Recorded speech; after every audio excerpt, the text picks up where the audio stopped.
Hi, my name is Jenny. Hi, my name's Eury. It's 2022, the year of feeling at home, and it's the year of the bunny rabbit, at least for us here on the Conscious Cuppa podcast. Hello, Brew crew, and welcome back. It's season 3, episode 8, and we've got a question for you. What's going to the park, taking a trip to a festival, and flying off to the gym got to do with bunny rabbits? Our furry friends have a habit of reproduction that reflects one of nature's incredible patterns. And that pattern is here to help us discover how this universe supports us from A to Z, from having the thought to having the thing, from desire to fulfillment. Over the course of 13 episodes, we'll be discovering the mind-blowing roadmap that works 24/7. So whether you need a new piece of jewellery, better job, or a better friendship group, Whether you want a new member of the family, greater business success, or maybe you just want that new pair of shoes, the Bunny Rabbit Solution has a tip for you. we really love hearing from you, so please send in your beautiful mugshots, your answers, your questions and suggestions on Twitter at Conscious Cuppa, or email us consciouscuppa@gmail.com. That's CONSCIOUSCUPPA. Check out our YouTube channel, and we're on Spotify if you prefer some visuals. And we've got some links in the description to take you back to episode 1 if you haven't already listened to the overview. And for everything that we mentioned in the podcast, you can click away there. And Brew Crew, stay tuned to the very end of the show for an Akan Easter egg. Get yourself some Ghanaian wisdom. But for now, we invite you to grab a brew, take a pew, and let's make the impossible come true. Jenny, what's in our cup today? What's in our cuppers? We've got some lemon and mint, which you made in a cafetiere. But that's how they do it in a Moroccan tea shop. Would you like some honey in yours, Jenny? Yeah, go on then. There we go. Cheers. Mine's a little bit more honey coloured than yours. Yeah, mine's quite clear, with a hint of yellow. Oh, very minty. Really nice. That has brewed very well. Yeah. Often I can't taste the mint. Oh, I put a good stonking amount in. Yeah, it's good. This is really refreshing for, even though it's warm, it's really refreshing for summer, isn't it? Yeah, and also you can chill it, so it's really nice chilled. We hope you've got something wonderful brewed in your cup, in your glass, in your flask. Cheers. So here's what we do. This season we're going to be looking at that pattern, that unfolding spiral that's been called the Fibonacci Sequence. It's a roadmap of life, one that works 24 hours a day, 7 days a week. So whether you're up or down or in or out, messy or neat, whatever you eat, no matter what you've got, how much you've got, it's working whether you know it or not. Lovely.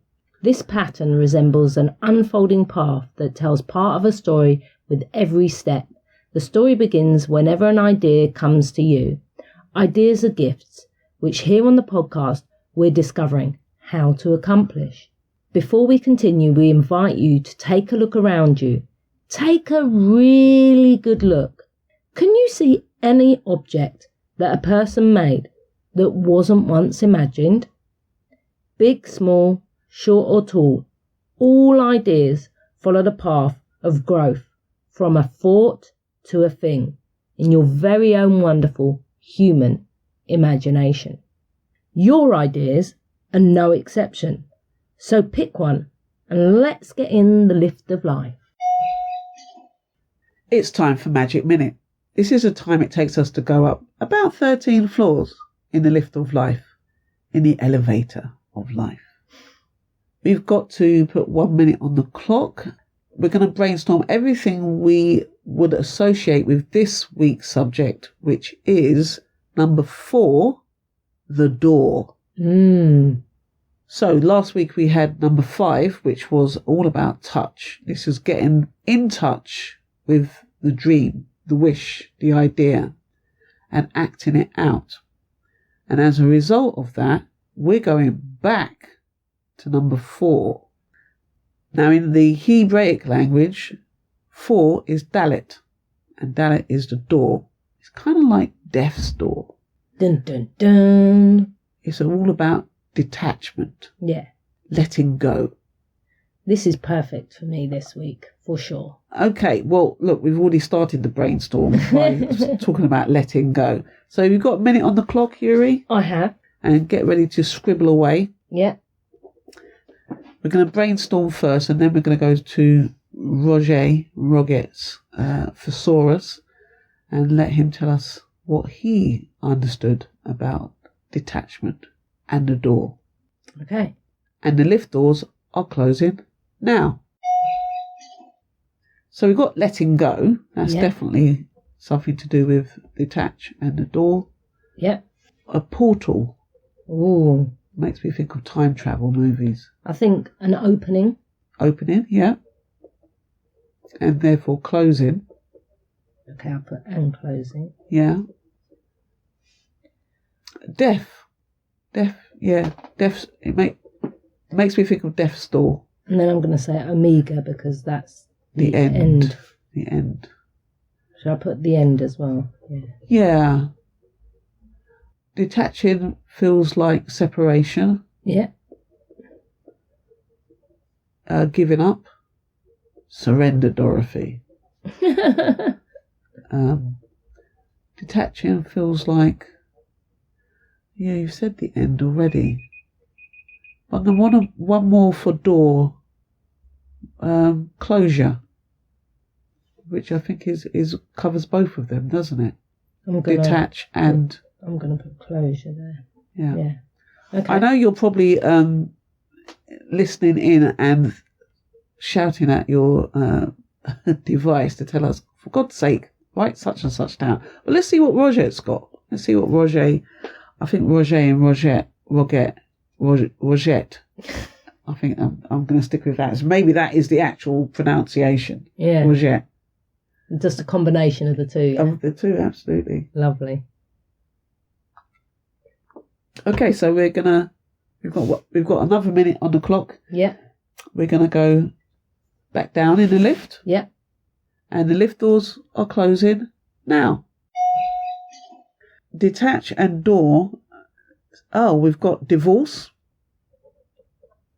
Yeah. We've got cleavage. To cleave, I guess. Okay. Yeah. Cleavage. Isolate. Interesting. Set free, liberate. We got Eye of the Needle again, which we had last week. We've got permit or permit or prohibit. That's the opening and closing. We have gate, border, threshold. We have on the verge. We've got, is that all the spikes? We've got one more. One more spike. Loose. Oh. Let loose. Yeah. Cool, that really tests my spelling skills, I tell you. Did it? Yeah. Okay, wonderful. So I really felt like the separation, the giving up and the surrender was very poignant to what I'm experiencing. Yeah. Partly because I'm on summer holidays. Yeah. And so I'm not going to work as I normally would do. Uh-huh. But also I feel like I'm going through a big change. Yeah. So I feel like every big change that one has is a death of old beliefs, old ideas, old habits. Yes. Especially I feel of thinking and then for talking. And I was reading a book recently that was really talking about this internal conversation that we have and what are those voices saying?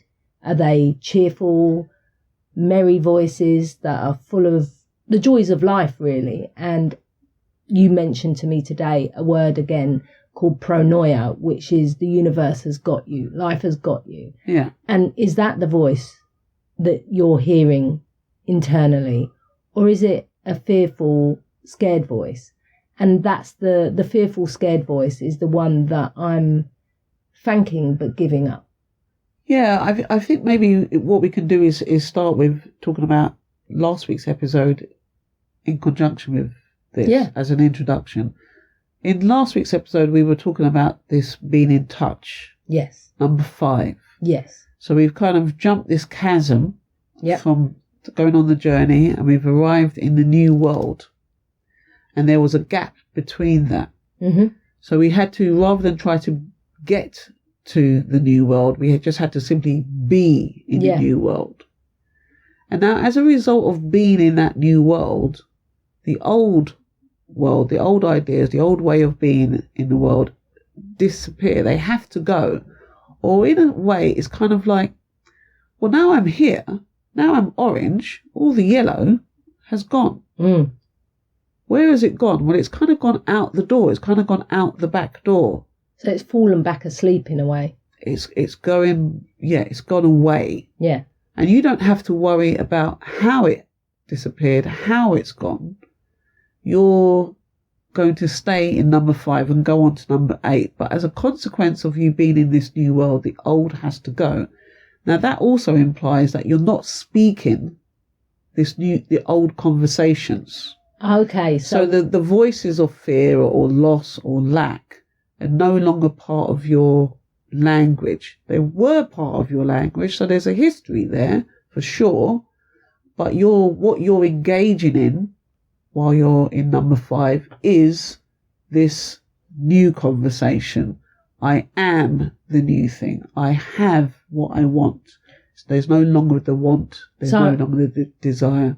I think maybe what I'm learning from and being reminded of today is to stay with that feeling and remind myself of that feeling. So that feeling I went to it in my imagination, reminding myself of that. And if there is any kind of little wobbles, just going back to that, oh, life has got me. This is great. Yeah. Wow, I feel amazing. Because you're practicing at number 5. Mm-hmm. Let's say you're going into a change room in a store and you're putting on some new clothes. Yeah. And the old clothes, whether they're rags or whether they're, they were still good enough to wear, but you've taken them off and you've put on this new outfit. Yeah. And the new outfit is showing you, displaying a whole new way of being. Yeah. They're last year's fashion in a sense. They're an old uniform. They're an old uniform. That's a perfect way to talk about it. Now, you can just leave the old clothes in the changing room and go out and into your new life. Yeah.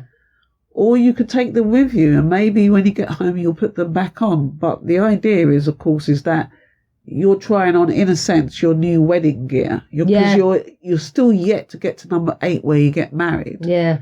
So you don't really want to, you just want to leave those clothes as if they are rags that you don't want to wear anymore. And you leave them in the change room. And you leaving that change room is the equivalent of the detachment, the door closing on the old. Now, you didn't have to do anything except put some new clothes on, have this new idea of yourself.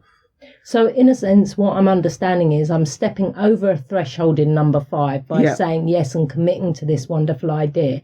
And then I'm stepping back out of that, taking that threshold with me. You're forgetting. Yes, I've stepped away from that old, because I've stepped over the threshold. I've stepped away from that old idea of myself, those old beliefs, those old thoughts. It's very much like Dorothy going into the land of Oz. So, she's in this black and white life on the farm, and then the whirlwind happens and she suddenly arrives in this new colourful world. Well, the black and white world has completely disappeared. She didn't have to really do anything to make that happen. It's just as a consequence of her being in the colourful world that the black and white world has disappeared. Yeah? So you don't have to do anything for this death to happen, just that you chose a new life. As a consequence of that, the death of the old life happens. So maybe one word we could add to this brainstorm, to these spikes, is forget.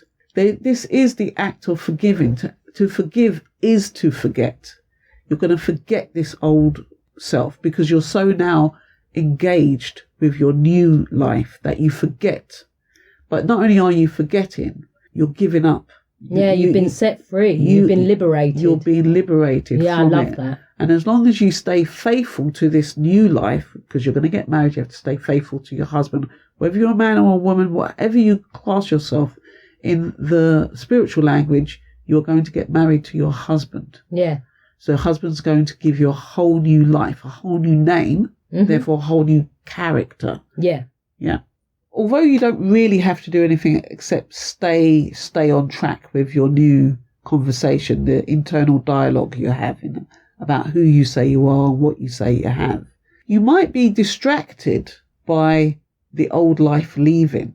Yeah, so there's some echoes. So you might get some reminders because it's kind of going out the door, and it might slam the door as it goes. Yeah. You go, what's that? And then it distracts you from your new conversation. Yeah. In other words, you might hear something on the news, you might have a conversation with a friend, and it reminds you of the old. Yeah. Because you're still in practice mode here. You're not actually married yet. You're not got carried away. You haven't gone over into 8 where it's definitely the match made in heaven. Yeah. So you're still in practice mode. So you're still a bit vulnerable.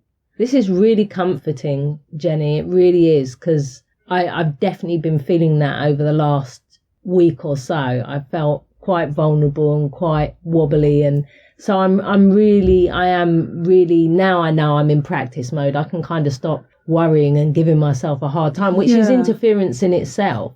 So thank you for that.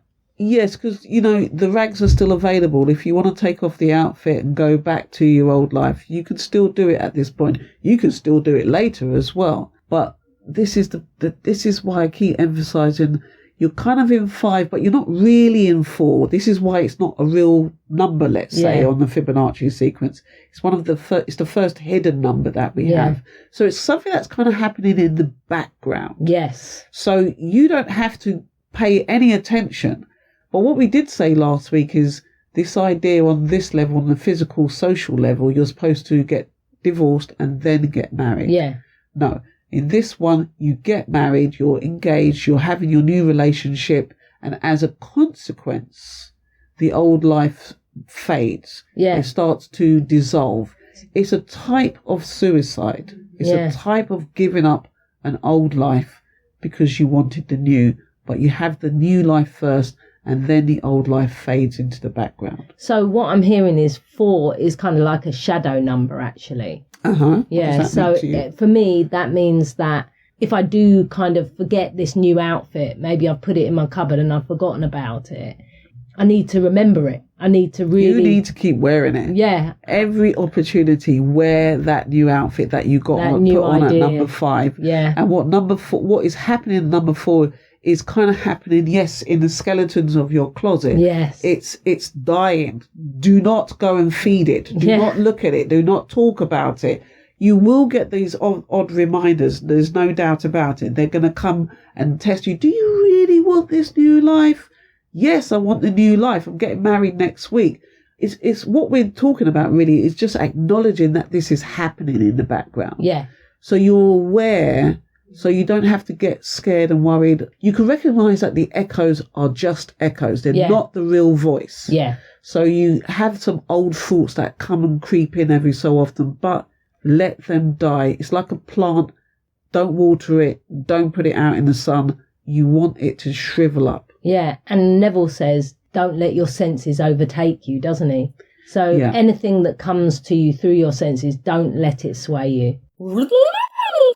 Stop the podcast. It's time for a Neville Nugget. And it's your turn to pick, Eury. Which number would you like? I would like number 8, please, Jenny. Number 8. Each person is born with an infinite power against which no earthly force is of the slightest significance. Wow. That puts the power into perspective, doesn't it?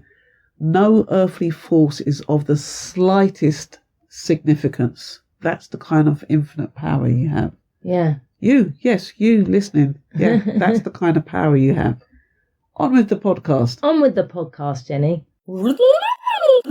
So when these old echoes come, like your 5 senses, you've got that story in the Bible of Jesus when he meets the Samaritan woman at the well. Yeah. You know this story? I do. I have heard it before. Yeah, it's an amazing story. What do you know about it? So I know that these senses symbolise these 5 husbands. The 5 husbands, that's right. Each husband symbolises one of the senses, and they're calling, they're whispering in her ear, "Come here, my gorgeous," offering her some nice food to eat, some tasty morsels. But actually, she has a far greater husband that she's betrothed to, that she's committed to. She's engaged to, So she's really got to just ignore. Yeah.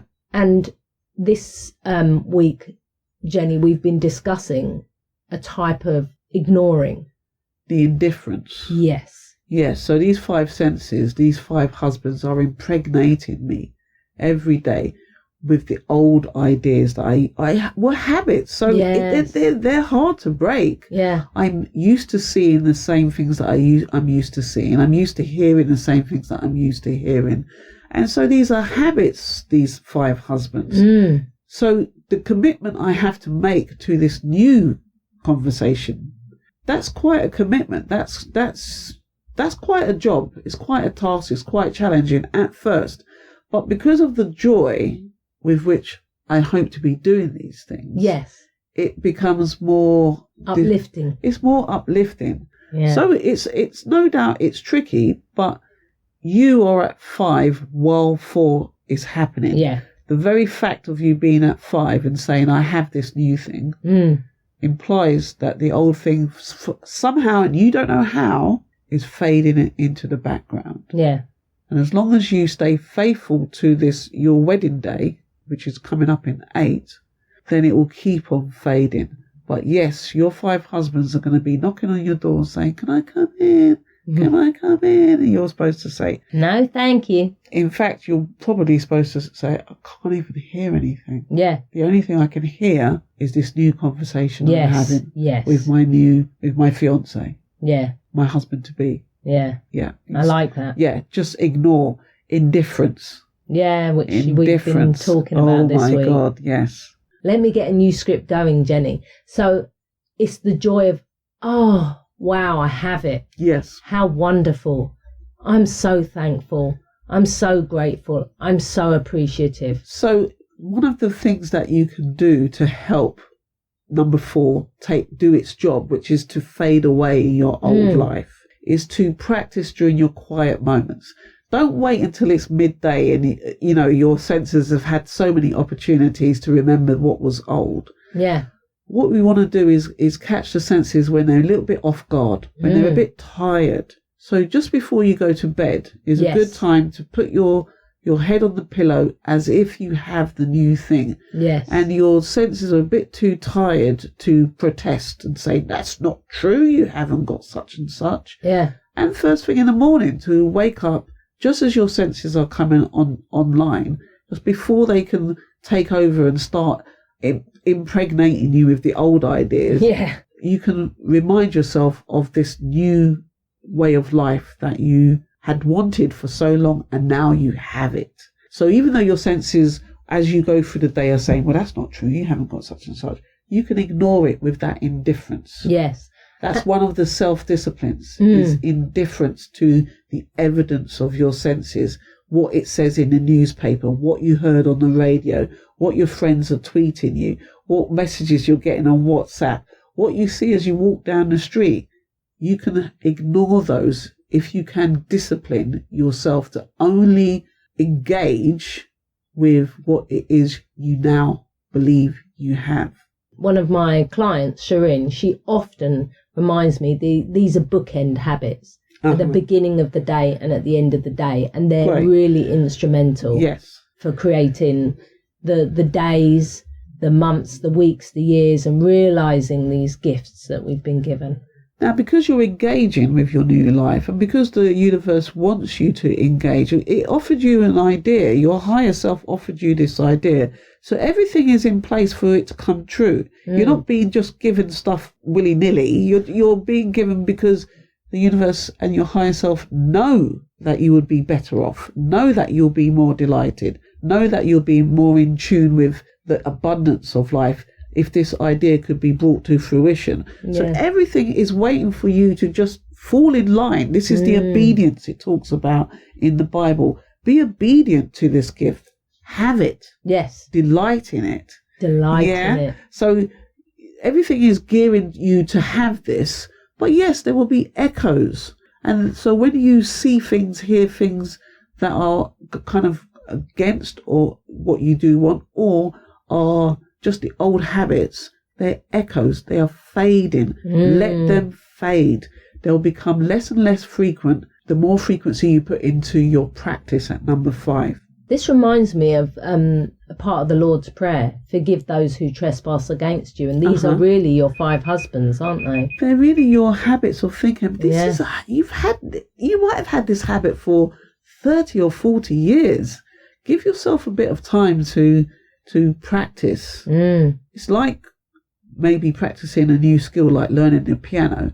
You're going to have to get used to where the keys are first before you can make this normal and natural. And that is what you're going for, something that feels normal and natural, to now have this or to now be that. I'm definitely going to be practicing delight. Going to be? I am practicing delight. I am delighted. I'm delighted. I am delighted. I am delighted. I am so delighted. Wow, I'm super delighted. Oh, wow. Yeah, you can hear even the voice changes, doesn't it? Yeah, you just got to be it. Yeah. Don't try to be it. As Yoda would say from Star Wars, he would say, do or do not. There is no try. Yeah. We would say be or be not. There is no try. Yeah. Yeah. There is more, again, that you can find out from the book that we have, the Bunny Rabbit Solution book, which is on the Padlet page. Again, link in the description. Lovely. So we're going to get back in the lift and have a exercise in touch. What would we like to touch this week? I think it's got to be something cooling. It's been really hot here. So I think for me, it's got to be the ice cream. Yeah. Okay, so another taste. Yeah. Taste and touch. Taste and touch this Okay, week. let's get a minute on the clock and the lift doors are closing now. Let's close our eyes. Somebody is coming up to you with an ice cream for you. Stretch out your hand and take it. There's a texture to what you're holding. What is that texture? Feel pleased. It's a gift. Now, take a bite. What does it taste like?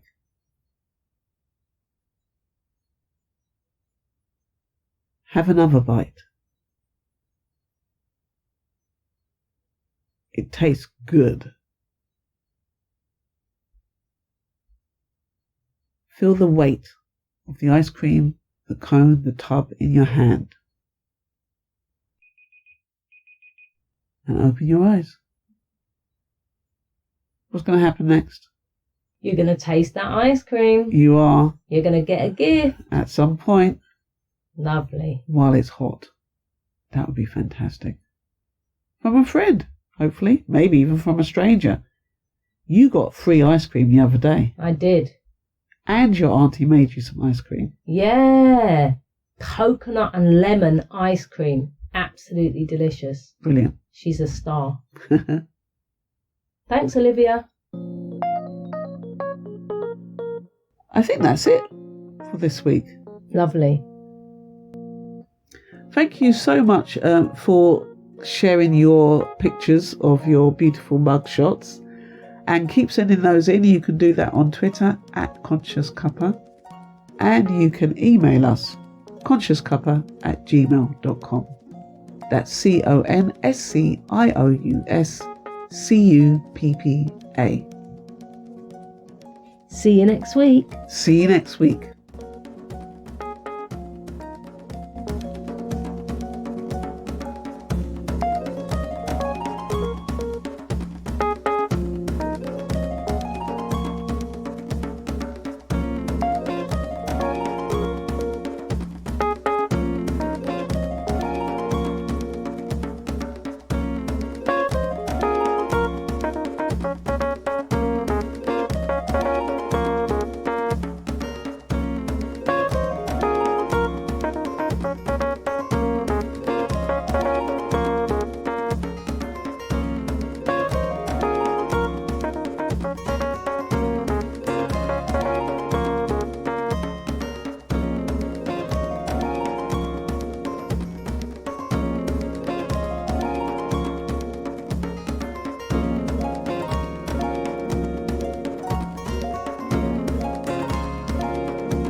Thank you so much for waiting until the very end of the podcast. We have some Ghanaian wisdom in the form of an Akan Easter egg. Uh-huh. Oh, my turn, huh? Yep. Right. If you don't heed advice, you go to the town for those who do not heed advice. If you don't heed advice, you go to the town for those who do not heed advice. Wow, I'm not sure I'd like to go there. No. I'm going to take some advice. I'm going to take Neville's advice. Yeah. Thank you so much for listening. Yeah, thank you for listening. And take some advice.